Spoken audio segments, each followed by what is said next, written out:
Fala pessoal, Engenheiro Luiz aqui, seja muito bem-vindo a mais um vídeo nesse canal. E hoje, pessoal, eu trouxe para vocês um dos projetos que nós entregamos aqui no escritório, um projeto estrutural residencial. Tá? Estamos aqui com um projeto arquitetônico, projeto estrutural. Hoje eu vou mostrar para vocês em detalhes todo o processo de concepção, todo o processo de análise do projeto arquitetônico, todo o processo de detalhamento desse projeto. Por mais que é uma residência térrea, existem vários detalhes, digamos assim, que nós precisamos ter cuidado. Porque é uma casa térrea com vários níveis. A gente tem um vão aqui de 8 metros na frente, referente à garagem. Então, é um nível de cuidado, um nível de detalhamento no qual um projeto estrutural comum, digamos assim, residencial, estrutural, no qual a gente olha para a residência, às vezes acha que é simples, no qual na verdade não é. Demanda de uma análise, demanda de uma concepção estrutural, e por isso que eu trouxe esse projeto aqui para vocês, para que vocês possam também interpretar junto comigo o projeto arquitetônico, interpretar junto comigo o projeto estrutural e entender como que tudo isso está funcionando. Vamos lá? Então, pessoal, aqui a gente tem o projeto arquitetônico, tá? Uma residência térrea. A gente tem aqui a parte da garagem, tá? Onde a gente tem aqui um vão de 8 metros. Deixa eu medir aqui para vocês. Depois eu vou mostrar para vocês como que nós solucionamos esse vão de 8 metros. Mas aqui ó, a gente tem 8,05. 8 metros, tá? Então, basicamente, a gente tem a garagem aqui para 2 carros, tá? Onde aqui não vai ter, enfim, acesso ao veículo. Nessa parte da direita. Aqui a gente já entra com um quarto. Tá? E aqui a gente percebe que a gente já tem vários níveis, tá, pessoal? A gente tem esse nível da garagem, tem esse nível da viga superior. Aí aqui a gente já tem um outro nível da residência. Essa parede sobe num outro nível. Se a gente olhar por cima aqui, ó, pessoal, onde a gente entra na parte da sala, ó, aqui a gente entra na sala, tá? Sala, cozinha, aqui a gente tem uma passagem lateral. Se a gente olhar aqui por cima, pessoal, vocês vão conseguir interpretar que a residência ela tem 2 níveis de cobertura. Então, na sala e na cozinha é um pouco mais elevado do que na parte dos quartos. Por conta do pé direito, por conta desse conforto, digamos, do projeto arquitetônico. Tá? Mas aqui, pessoal, então, como é que eu posso dizer? É um projeto no qual existem vários detalhes que nós precisamos, na estrutura, já resolver. Tá? Por conta desses desníveis, por conta desse vão, por conta dessa diferença aqui de altura entre os pavimentos, tá? Chegando aqui ao lado pela lateral, tá? A gente tem alguns detalhes de pilares aqui. Nessa cozinha, se vocês perceberem, nós não temos um pilar de canto. Então, a gente tem a parte de janela aqui da cozinha em L. A gente precisa resolver isso aqui estruturalmente, tá? Para que isso aqui funcione. Aqui aos fundos, a gente tem uma pequena laje, uma marquise, tá? Em cima de uma janela. Só que aqui a gente tem um detalhe, tá? Que a janela ela chega quase perto da laje. Então aqui a gente tem que tomar um cuidado também na parte do detalhamento, tá? Basicamente, pessoal, o projeto arquitetônico é isso. O que que a gente precisa interpretar aqui? Os pequenos detalhes. Por mais que é um pavimento térreo, por mais que é um projeto um pouco mais simples, ele demanda de um cuidado do lançamento dos pilares, das elevações de vigas. Tá? Eu vou mostrar para vocês como que nós resolvemos essa frente aqui, onde a gente tem esse balanço. Tem um pequeno balanço, mas o vão maior aqui é de 8 metros. Tá? Então, vamos agora para a parte do projeto estrutural, onde eu vou explicar para vocês a parte de concepção, a parte de análise estrutural, para a gente identificar isso aqui. E para que vocês possam ver também a parte de detalhamento depois no CAD, tá? Então, vamos lá. Aqui, pessoal, a gente separou por níveis, tá? Para que vocês possam entender. Deixa eu vir aqui nas propriedades de edificação. A gente identificou o baldrame, tá? Com 1 metro de altura. Mas, claro, que as fundações a gente identificou elas até 1,5 metro por conta do laudo de sondagem. E aqui a gente já diferenciou como cobertura de quartos e a cobertura da área social. Lembra que ali no arquitetônico, os quartos ele tem um nível um pouco mais baixo do que a área social. Então, a gente identificou pelo projeto arquitetônico a cobertura dos quartos, depois a cobertura da área social, que é a parte de sala e cozinha, e por último o nível da caixa, que é o topo, tá? Então, se vocês identificar aqui, a gente tem 1 metro de baldrame, 3,17 da cobertura dos quartos, 45 da cobertura social, eu já vou mostrar para vocês o porquê do 45. e 1,35 da caixa. Então, se eu pegar, por exemplo, o corte... Vamos pegar um corte B aqui para a gente identificar esses níveis, tá? A gente tem a parte do baldrame, tá? A gente tem um nível intermediário, que eu já vou mostrar para vocês o porquê desse nível intermediário, tá? Mas é basicamente por conta das janelas lá da parte da cozinha. Aqui a gente tem a cobertura dos quartos, tá? E aqui a gente tem um desnível, tá? Só deixa eu atualizar aqui para que fique correto, digamos assim, esse nosso corte. Então aqui a gente tem uma viga só, no qual a gente vai pegar a cobertura dos quartos e depois a cobertura da área social, onde a gente tem essa diferença de 45 centímetros referente ao nível da sala e cozinha e os quartos. E o último nível é o nível da caixa, que é onde a gente vai fazer as vigas de topo lá da parte da caixa, tá bom? Os pilares, pessoal, concepção de pilares. Aqui a gente vai entrar naquela relação de que o primeiro lançamento a gente inicia pelos cantos, utilizamos a dimensão de 14 por 30, com a dimensão mínima de pilares, tá? Posicionamos nos cantos, posicionamos a sua maior inércia referente ao maior vão, tá? Mas como nós estamos trabalhando com projetos menores, com vãos menores, essa relação ela não vai ter tanta interferência assim nas armaduras, no resultado das armaduras, tá? Por conta das cargas, por conta dos vãos pequenos. Mas, de qualquer forma, nós precisamos posicionar estrategicamente os pilares para que ele funcione na sua melhor condição, na sua melhor inércia, tá? Então, se vocês pararem para analisar, a gente tem uma fundação em divisa aqui, ó, tá? A gente tem uma relação aqui no qual a gente tem uma divisa e a gente tem uma fundação. Em fundações, pessoal, o ideal é sempre posicionar a maior inércia dos pilares perpendicular à fundação, à divisa, tá? Como está aqui. Por quê? Porque dessa maneira, deixa eu abrir uma captura aqui, dessa maneira eu diminuo a excentricidade das sapatas, tá? Então deixa eu pegar aqui, o que acontece? Se eu tenho um pilar aqui, eu tenho a minha fundação em divisa, quanto menor for o eixo, tá? A distância do eixo do meu pilar com a distância do centro geométrico da minha sapata, quanto menor for essa dimensão, menor serão os esforços de momentos fletores que vão atuar na minha sapata, tá? Se eu estou diminuindo a quantidade de momento fletor, se eu estou diminuindo a distância da excentricidade, consequentemente as armaduras também vão diminuir.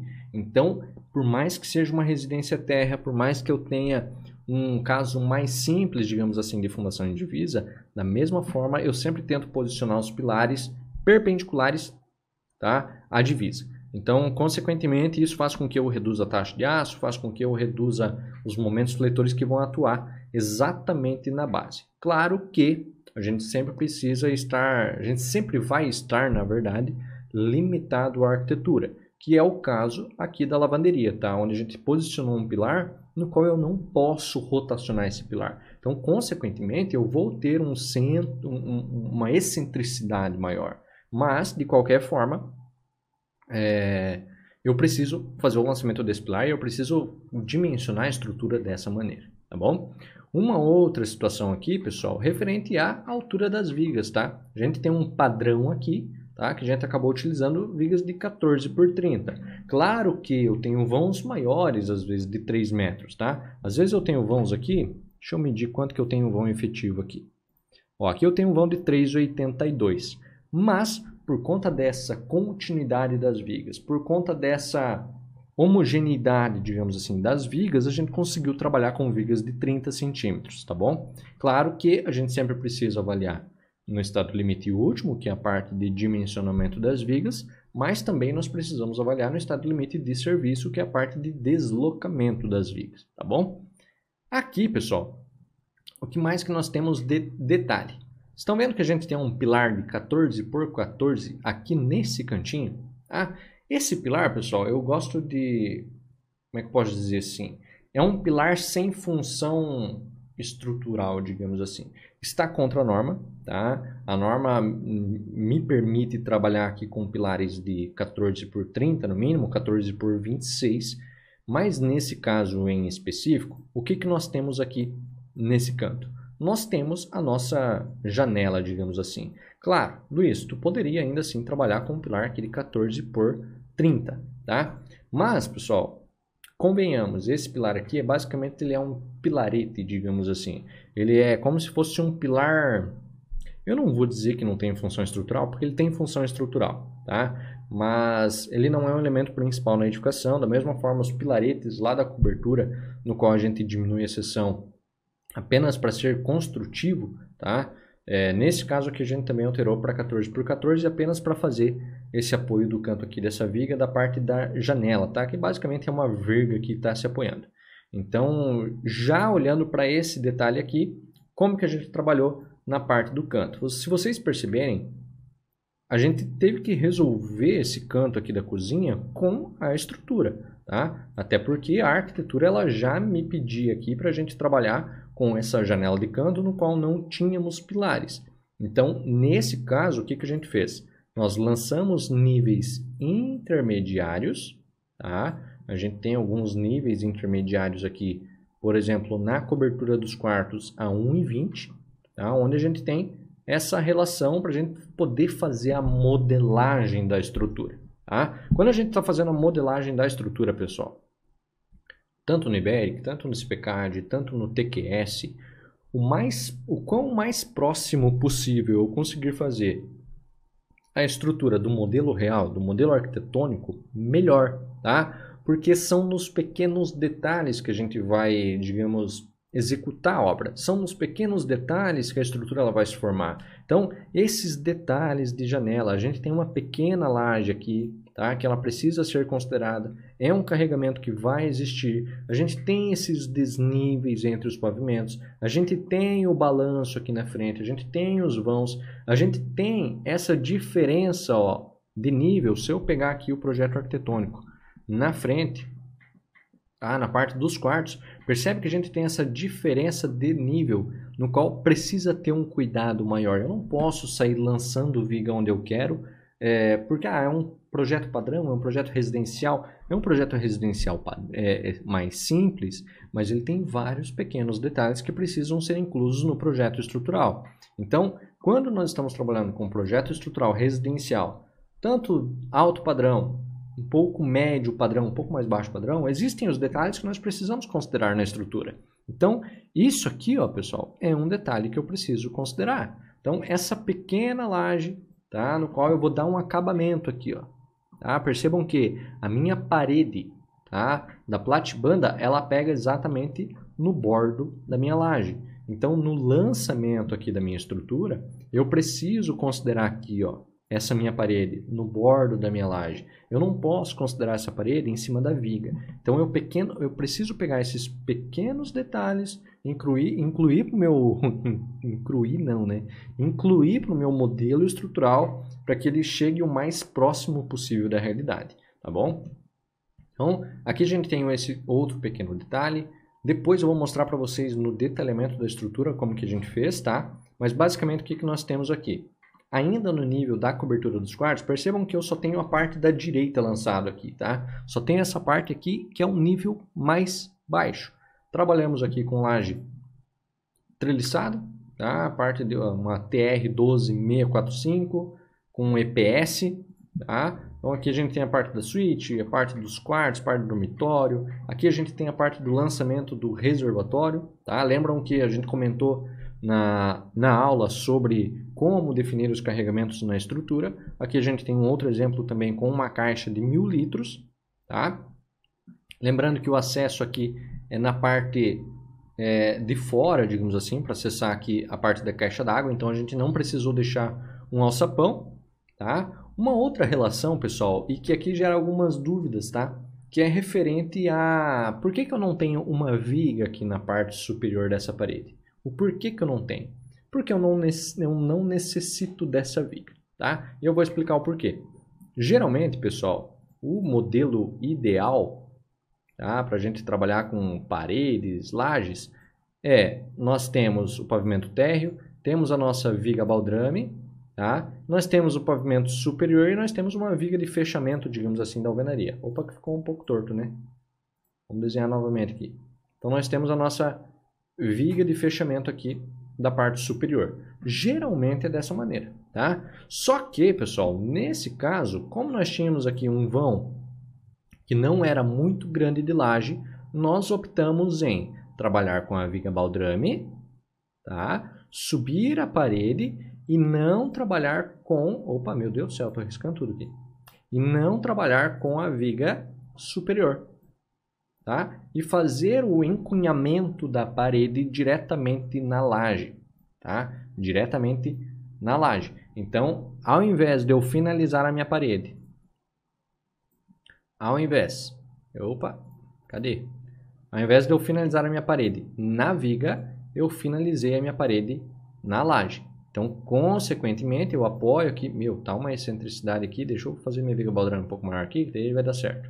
Então, eu tenho a minha viga baldrame, apoio minha parede sobre a viga baldrame e eu finalizo a minha parede sobre a laje, tá? Nesse caso em específico, não em outro caso, tá? Geralmente a gente trabalha com a viga superior, mas nesse caso, como a gente tinha um vão pequeno, digamos assim, não necessitaria a gente trabalhar aqui com uma viga superior, tá bom? E aqui, pessoal, percebam que na modelagem a gente já trabalha com aquela parte da da janela da cozinha, tá? Se a gente vir aqui agora para a área social, percebam que eu só tenho a laje agora e o nível do pavimento da cobertura referente à cobertura da cozinha e referente à cobertura da sala, tá? E aqui no próximo pavimento a gente tem a parte da caixa, tá bom? Então aqui, pessoal, a estrutura ela se forma dessa maneira, tá bom? O que agora eu acho que vocês já perceberam, tá? Vocês já perceberam como que a gente venceu o vão aqui de 8 metros aqui na frente, que basicamente é o seguinte. Pela arquitetura, o que nós tínhamos? Eu tinha essa situação, tá? Essa situação. Claro que eu, como engenheiro estrutural, avaliando o projeto arquitetônico, na hora a gente já pensa em como que a gente vai trabalhar com esse balanço e com esse vão, tá? Sabendo que eu tenho 8 metros. E pela arquitetura, eu tenho um limite aqui de 62 centímetros, automaticamente eu vou ter sim um deslocamento excessivo, digamos assim, nesse meu vão, tá? Exatamente no balanço e exatamente no meio aqui do meu vão. Então, eu preciso resolver isso de alguma forma. Como que nós resolvemos? Como a gente trabalha com um projeto hidrossanitário também aqui no escritório, ao invés de a gente trabalhar com uma calha aqui, tá? A gente trabalhou com dois tipos de cobertura.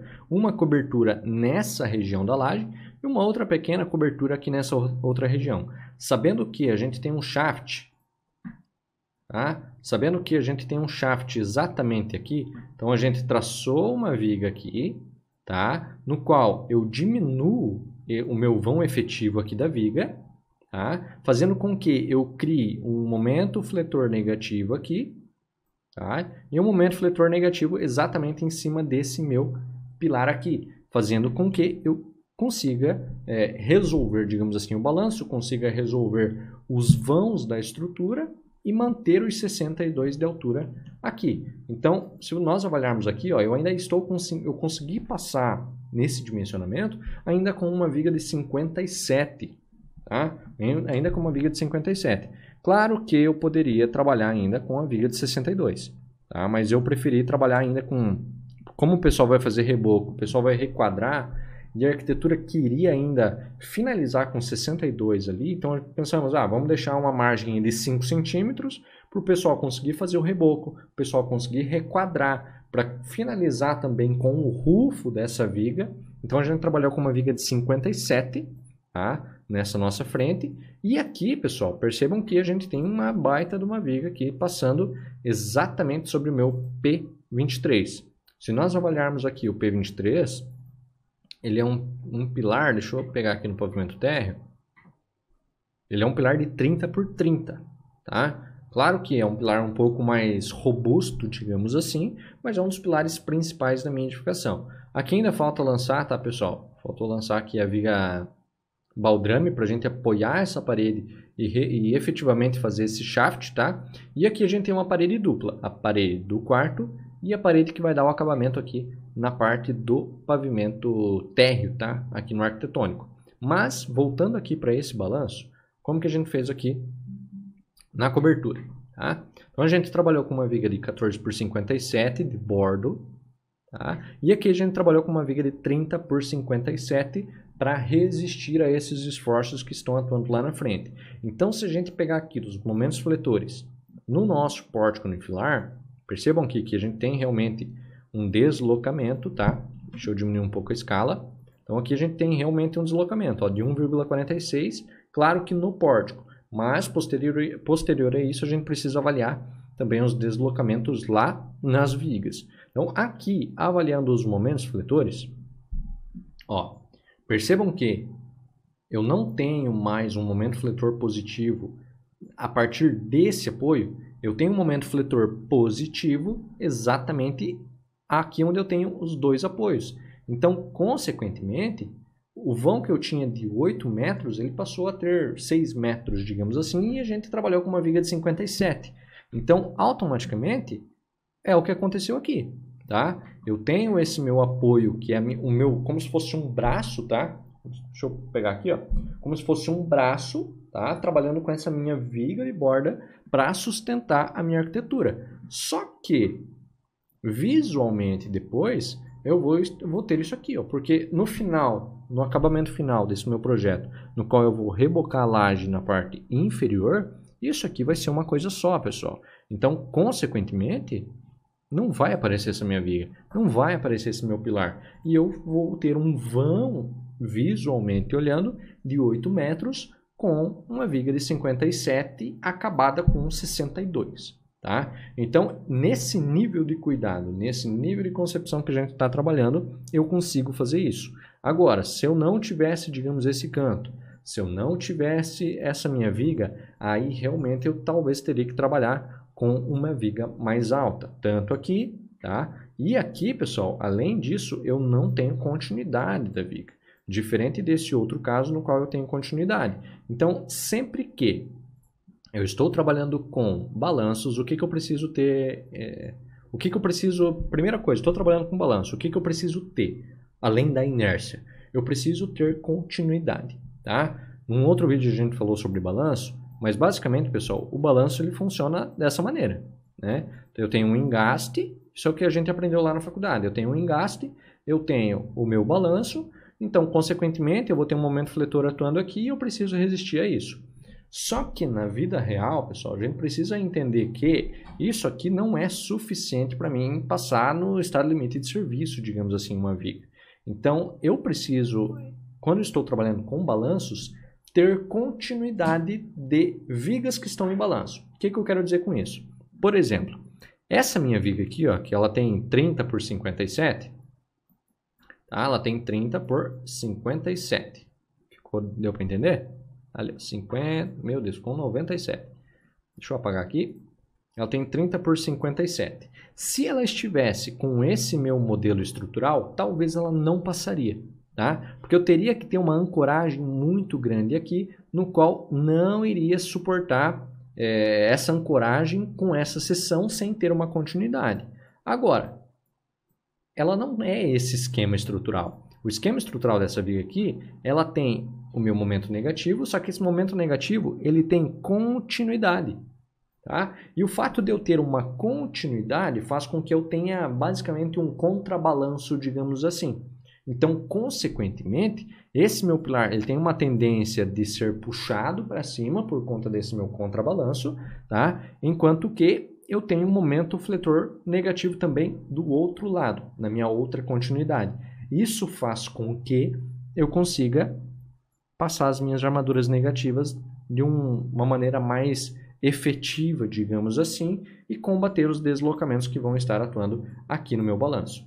Então, avaliando o pórtico, é muito melhor eu ter uma viga em balanço com continuidade do que, por exemplo, essa minha viga que está em azul aqui no desenho, porque ela não tem continuidade, tá? Então, isso vai fazer com que eu tenha uma grande rotação aqui na cabeça do meu pilar, o que não é adequado, tá bom? Agora, entendemos aqui a parte de análise estrutural, entendemos como que nós trabalhamos esse vão aqui. O que falta? Entender como que a gente detalhou esse projeto, tá? Como que nós entregamos esse projeto aqui no escritório, como que a gente plota, como que a gente organiza as pranchas, tá bom? Então, deixa eu abrir aqui, eu acho que ainda não está aberto. Então, vamos lá. Esse é um dos projetos que, por mais pequeno que ele seja, ele tem 1, 2, 4, 6, 8, 10, 12 pranchas de projeto estrutural, tá? Agora eu vou explicar para vocês como que a gente traz lá de dentro do software, como que a gente interpreta isso e como que a gente detalha. Quais são os detalhamentos manuais, digamos assim, que a gente precisa fazer para que isso realmente seja executado lá na obra, tá bom? Então aqui, pessoal, a gente tem o detalhamento das sapatas, tá? Onde a gente já inclui também a planta de cargas aqui, qual que é a dimensão referente à profundidade das fundações, tá? Nesse caso a gente trabalhou com fundações aqui a 1,5 m de profundidade. Tá? Aqui a gente tem a linha de divisa, aqui a gente coloca uma linha, como é que eu posso dizer, uma linha de referência do projeto arquitetônico para que seja fácil de fazer a locação da obra também. Tá? Então aqui a gente tem a parte de tensão admissível que foi utilizada, a parte de legendas e tudo mais.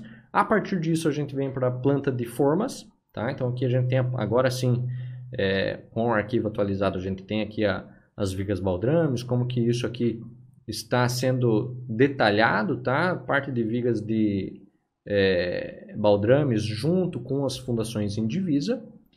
Aqui a gente já vem para a forma da cobertura dos quartos, tá? O nível 317, tá? Onde a gente tem a parte da laje, tá? A gente tem a parte de abertura das lajes, isso é muito importante da gente especificar no desenho e também na parte de dimensionamento, tá, pessoal? Quando a gente tem abertura de shafts, quando a gente tem passagem entre os pavimentos, nós precisamos deixar aqui as aberturas. Aqui a gente tem a parte das vigas superiores, tá? De uma maneira mais simples. E aqui a gente tem um detalhamento, pessoal, no qual da parte da janela, tá? Então a gente tem uma machura aqui indicando as elevações da viga, mas aqui a gente tem uma indicação também referente à planta de formas e o detalhe que vai ser feito na janela. Então, basicamente aqui a gente indica qual que é o corte que nós devemos ver, tá? Então a gente tem aqui o corte D, por exemplo, que o corte D ele pega aqui exatamente na parte da janela. Se a gente for pegar aqui o corte D no detalhamento, a gente consegue identificar exatamente as alturas, exatamente quais são os níveis referente às vigas, qual que é o número da viga, qual que é a sua dimensão, o quanto que ela está em elevação aqui para que depois venha e coloque a janela, tá? Então a gente tem um detalhamento separado apenas dessa janela aqui. Uma outra relação aqui que a gente tem uma laje maciça, tá? Lá na parte que é a parte beiral lá da janela do quarto, a gente utilizou uma laje maciça. Aqui a gente já inclui também a parte de resumo de materiais nas pranchas, tá? Caso vocês nunca tenham visto, digamos assim, o detalhamento de um projeto. Aqui a parte da forma da cobertura da área social, tá? Indicando aqui posição da laje, altura da laje, qual que é os pilares, quais são as vigas, quais são as dimensões. Aqui é interessante a gente comentar, pessoal, que aqui a gente trabalhou com uma viga faixa. Ó. Estão vendo que a viga 303 ela é uma viga de 30 por 15. Se nós pegarmos esse detalhamento da viga 303, deixa eu pegar aqui, viga 303. Ó, percebam que ela é uma viga faixa, ou seja, ela tem a mesma ou quase a altura da laje. Por quê? No projeto arquitetônico, aqui eu acho que não vai dar para ver, tá? Deixa eu tentar aproximar. No projeto arquitetônico, essa viga ela passa exatamente aqui, ó. Tá? Exatamente aqui entre a sala e a cozinha. Se eu pegar aqui no meu projeto estrutural, vocês vão conseguir interpretar melhor. Então, essa viga aqui, ó, viga 303, 30 por 15. Essa minha viga é uma viga faixa apenas para fazer o travamento lateral do meu pilar aqui, tá? Está próximo, mas não está interligando no pilar. Então, esse meu pilar ele precisa ser considerado como engastado livre, tá? Na sua maior direção, mas de qualquer forma a gente trabalhou aqui com uma viga de 30 por 15 por conta do vão, tá? Aqui a gente vai passar com um gesso, no qual eu não quero ter essa relação da viga aparecendo no meu ambiente. Então a gente trabalhou com essa viga faixa apenas para fazer o travamento lateral aqui dessas vigas, tá? E manter essa estabilidade aqui também, mas também dividir os vãos, diminuir essa dimensão aqui. E para que a viga ela não apareça no ambiente, a gente trabalhou com uma viga faixa de 15 centímetros, que praticamente é a mesma altura da laje, tá bom? Agora, Outros detalhes aqui que a gente tem. Na frente aqui da estrutura, pessoal, deixa eu encontrar aqui. Cadê? A gente trabalhou com uma contraflecha, tá? Na laje, aqui no vão da nossa laje, a gente trabalhou com uma contraflecha de 1,5 cm, tá? Por conta desse nosso vão, por conta do balanço que a gente tem. Então, esse é o tipo de indicação que a gente faz de contraflechas, tá, pessoal? Aqui no escritório. Claro que precisa ir na obra, preciso lá verificar também se o pessoal está fazendo corretamente. Aqui a gente tem o detalhamento das vigotas da laje, tá? A gente já faz toda a parte de dimensionamento também das vigotas da laje, por mais que em muitos casos a gente encaminha um projeto estrutural e o cliente ou a construtora ele acaba pegando o nosso projeto estrutural, pegando a planta de formas e encaminhando para um fabricante de lajes, no qual esse fabricante de lajes vai fazer o dimensionamento. Mas nós, como engenheiro estrutural, nós já precisamos definir os carregamentos, definir quais são as ações acidentais, as ações de revestimento, que são as ações que vão estar atuando na laje, para que o pessoal consiga fazer o dimensionamento da laje. E, consequentemente, tá, nós, por padrão, a gente já faz o dimensionamento da laje aqui no escritório, para que a gente não tenha erros, digamos assim, referente a considerar algo no projeto e depois a fabricante da laje considerar uma outra coisa. Tá? Então, a gente precisa estar atento que as duas coisas precisam estar alinhadas. O que você considerou no seu projeto e o que a fabricante da laje também está considerando. Tá? Senão, a gente vai ter uma incompatibilidade referente aos carregamentos que vão vir para as vigas, os carregamentos que vão para os pilares e até para as fundações. Tá bom? Então, aqui a gente tem toda a parte de detalhamento. Tá? Aqui, enfim, são 12 pranchas, tá, pessoal? A parte de detalhamento aqui das fundações, detalhamento das vigas baldrames, detalhamento dos arranques dos pilares, detalhamento das vigas superiores. Tá? Comenta aqui embaixo, caso vocês queiram ver na obra, tá? Esse projeto é uma residência que está sendo construída, está sendo quase que finalizada. Então, talvez seria bacana mostrar para vocês também como que está sendo executada essa obra. Tá? Pessoal, eu espero que vocês tenham gostado. Hoje eu trouxe para vocês um projeto um pouco mais simples para que vocês possam entender como funciona todo o mecanismo, desde pegar o projeto arquitetônico, interpretar o projeto arquitetônico, modelar isso no software, entender como que a estrutura está funcionando e a partir disso detalhar esse projeto estrutural. Tá? Caso vocês queiram ver mais vídeos como esses, comenta aqui embaixo. Já se inscreve no canal, deixa o like também. Eu espero que vocês tenham gostado. Um grande abraço e até mais.